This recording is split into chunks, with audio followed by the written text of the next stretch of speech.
Mga kaibigan, narito tayo sa Barangay Palale, sa may tuktok ng bundok mga kaibigan. At tayo ngayon ay nagmumotor. At yan po, nagmumotor tayo. Gamit ang isang kamay mga kaibigan ng pagmumotor. Kaya sa tingin ko sa kapatid na ito, ay pinakabahan na ngayon, sapagkat ang ginagamit natin sa pagmumotor ay isang kamay na lang.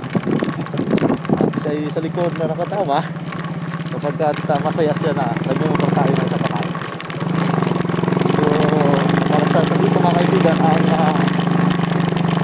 nagmumotor. Ang kagandahan nito ay nasa tuktok tayo ng bundok dito sa may Palale. At talagang interesting ang ating pagmumotor dito. At yun naman ang kalsada.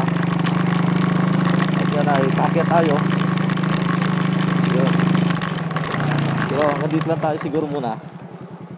Baka mahulog tayo dyan. Mahirap na. So yun, tinintay natin yung grupo ni Pastor Nick. Sa ulian pa sila.